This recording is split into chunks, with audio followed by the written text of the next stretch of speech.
Rheum. You get them as the ornamental type, which is these, Rheum palmatum, and this one is Atropurpureum with this amazing return colour on the back of the leaf here.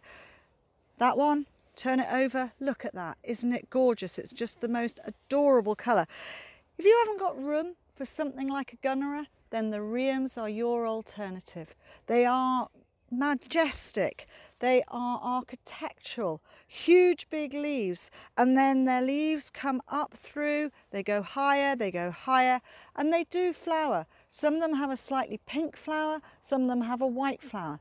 They want a dampish soil, something that's got a lot of organic matter in there. So if you plant them with a lot of well-rotted garden compost, farmyard manure that is well rotted, or even well composted bark will do to put into the hole when you put them in. But just look at these, they are just so superb, really lovely. So this is the really big one. There is another one, Tanguticum, and Tanguticum is green leafed and the leaves are slightly smaller, so it depends on the space you've got.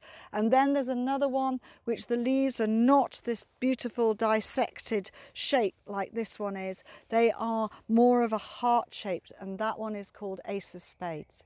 Really, really beautiful forms.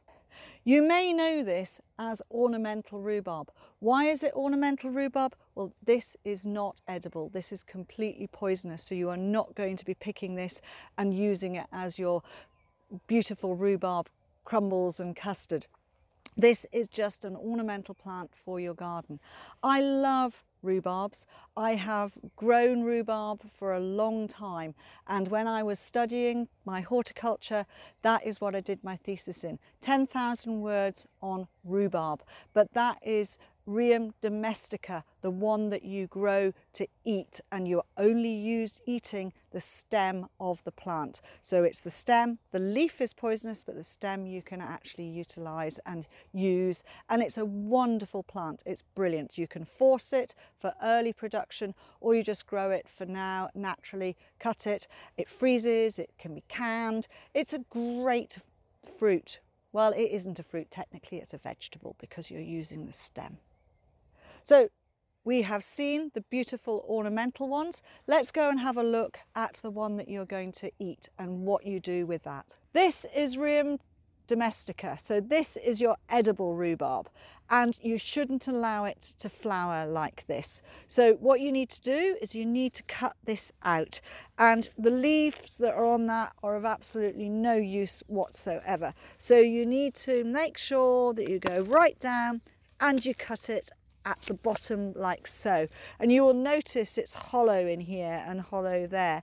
Don't worry about it. That then is waste. It can go on the compost heap. I tend to leave, when I've harvested my rhubarb, I tend to cut the leaf off and leave it down on the ground around the rhubarb so that it composts down naturally and it actually smothers some of the leaves. So that is quite a good thing to do. So what you've got here is you've got your leaves, and you need to be going down and pulling them across like that. This is what you're going to eat, this beautiful bit of rhubarb here. And as I say, I just take the leaves off, put them down, cover them over a bit of weed, and that gets rid of them. I've got another bit of head here. So this small flower here needs to be cut out as well. We get rid of that, absolutely no problem. I've got one or two leaves in here, just pull and they come off nicely like this with this bit here. This is actually a better size leaf stem for you. Now you don't eat the leaf is poisonous, and literally, as I say, I just cut those off and I turn them over the top of weeds and I just allow it to mulch around the plant itself. And then you can just get various bits. This doesn't look very nice, it's splitting, so we won't do anything with that one, but there are some other really good little bits of stem here. Look at the colour of that, really, really beautiful. And again, just cut off. Now that's done enough. This probably I will leave. I won't harvest any more of this because we've had a dry spring, so it hasn't produced as much leaf as normal. So that is going to produce food which will feed back into the root, which is what you want, and then next year it will be a really good crown and it will produce much more rhubarb. Thank you for watching, and please subscribe to the channel.